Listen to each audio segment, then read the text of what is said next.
the Rolex Daytona and the Omega Speedmaster.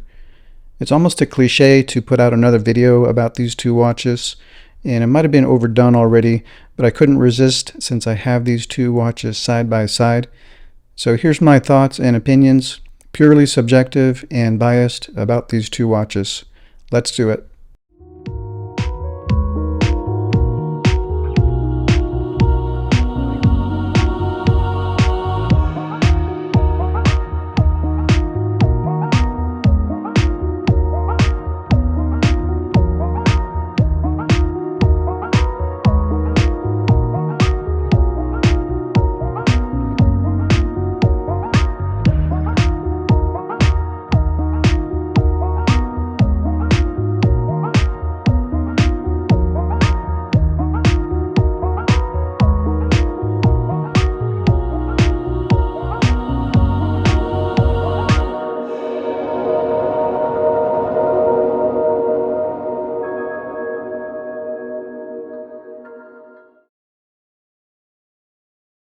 The movement in the Daytona is the 4130, and this was introduced way back in the year 2000. Before that, they were using a modified Zenith El Primero movement before switching over to an in-house Rolex-made movement. It features an automatic self-winding, fully integrated vertical clutch chronograph, and the power reserve of 72 hours was way ahead of its time. Even now, the Submariners and GMTs have just been transitioning over to the 72-hour power reserve in the last couple of years. In the year 2016, they introduced this model, and they lowered the reference number from 116523 to 116503. They redesigned the bezel with the triangular markers, and the numbers are now wrapping around the bezel a full 360 degrees, but they kept the movement the same. They made some changes over the years, including changing over to the blue parachrome hairspring, but it's essentially been staying the same for the last 22 years. And that says a lot that Rolex couldn't find much to improve with this movement. The movement in the Speedmaster is the caliber 3861, and this is a recent upgrade from the 1861. It's a manual winding chronograph with 50 hours power reserve and a coaxial escapement. It's a certified master chronometer with magnetic resistance up to 15,000 Gauss. So a much higher magnetic resistance than the Rolex. I can't tell you which movement is actually better, but I believe that the Omega movement has a higher certification standard and higher accuracy, but the Rolex movement is also very durable, and I actually prefer automatic movement over the manual winding. The crown on the Speedmaster is fairly recessed in, and it's hard to get a grip on it to wind it, so it's not a very good winding experience.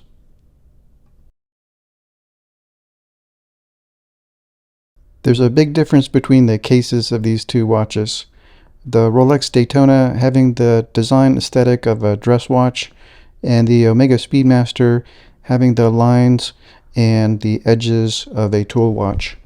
I prefer the elegant lugs of the Daytona that sweep down into a nice narrow taper, and the lugs also curve inwards towards your wrist to give me a better comfort on the wrist. The twisted lyre lugs on the Speedmaster look a little bit stubby, but they do have the benefit of reducing that lug-to-lug distance. I prefer the wider bezel on the Daytona, which reduces the diameter of the dial and makes it look smaller overall. On the side view of the case, the thickness looks about the same, but the Speedmaster looks slightly thicker. But the shape is very different, with the Daytona being smooth and curved and polished, and the Speedmaster looking more flat and with sharper edges, more like a tool watch appearance. Bracelet is heavier on the Rolex, and it just feels more solid and higher quality than the Omega bracelet. But they did improve the clasp on the Omega compared to the previous model. So I do notice an improvement with the clasp, but it's still not up to the level of quality of the Rolex. The clasp on the Rolex just feels very substantial and solid, and just functions perfectly. But I do feel the Speedmaster would be more versatile with the strap options, and I would feel more comfortable taking off the bracelet of the Speedmaster and trying on a leather strap. The pushers on the Speedmaster are not screw-in, so it doesn't have that extra protection of preventing you from accidentally pushing them in and letting in water. And finally, we'll take a closer look at the dials. The Daytona has a much more intricate dial and a higher level of detail. The deep gloss black of the dial contrasts with the gold nicely, and I like that pop of color with the red Daytona text. The Speedmaster has that nice stepped dial, and it has a nice texture to it, but everything is toned down. The Hesalite glass gives a nice vintage character to it, and the lume on this is better than the Daytona.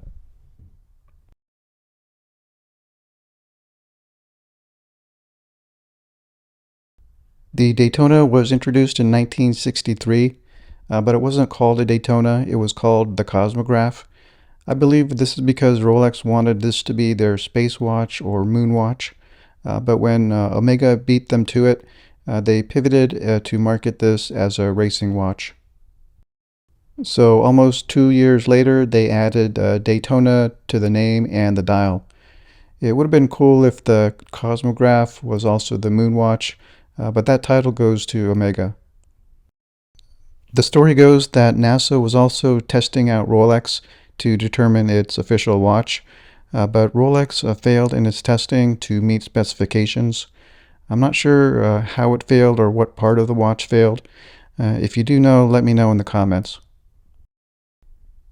So the point for heritage goes to the Speedmaster, but as far as prestige, I'll still have to give it to Rolex.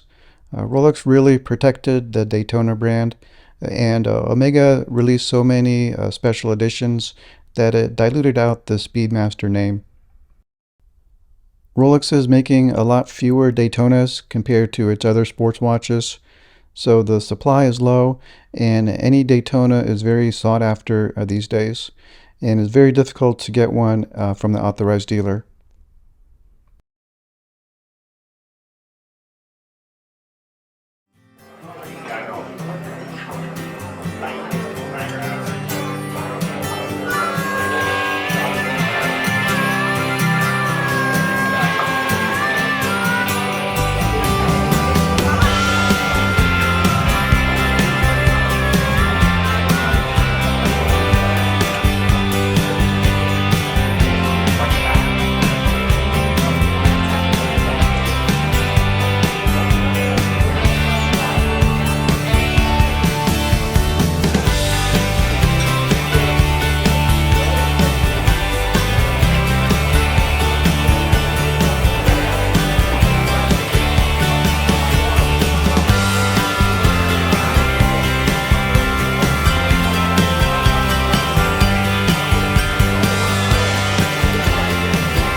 As far as wearability, they're both very comfortable to wear. The Rolex feels a little more dense and heavier on the wrist, and the Omega Speedmaster has a lighter bracelet in comparison to the watch head, so it feels a little bit more top heavy.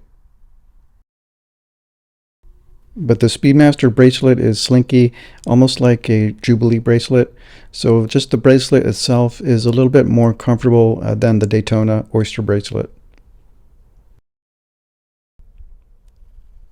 But the Speedmaster bracelet doesn't allow for on-the-go adjustment. The Rolex Daytona has that Easy Link extension, but the Speedmaster doesn't have anything like that. It even has very few options for micro adjustment. It only has those two small slots for micro adjustment. Otherwise, you need to add or remove a link, which is cumbersome to do. Another small dislike of the Speedmaster is that the bracelet has a small amount of give or stretch right out of the box. It's made that way, but the Daytona feels very solid and a very high quality bracelet. The Speedmaster's 42 millimeter is noticeably larger in diameter compared to the Daytona's 40 millimeter, but the lug-to-lug distance on both of them are very similar. But for my smaller wrist, I still think the Daytona is a better fit for my wrist, and it seems to lie flatter down on the wrist.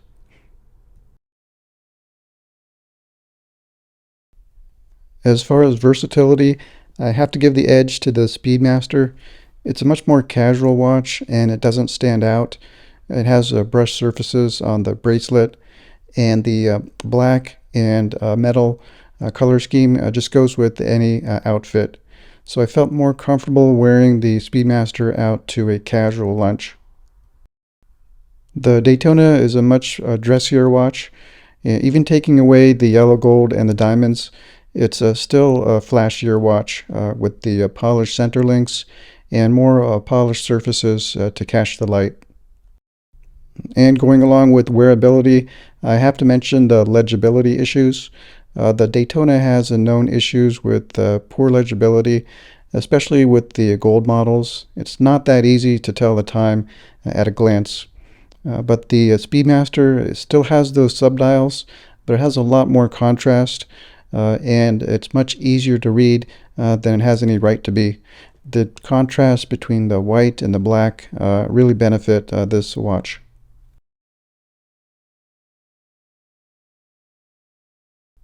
Final results, the points for case, dial, bracelet, and prestige go to the Daytona, and points for history, legibility, and versatility goes to Omega. I'll say the movement is a tie, so the overall winner is the Daytona. But like I said in the beginning, I'm totally biased towards Rolex, and this wasn't really a fair fight anyway, because this Daytona is 3 times more expensive than the Speedmaster at retail. Let me know in the comments what's your favorite specific model of the Daytona or the Speedmaster, and thanks for watching.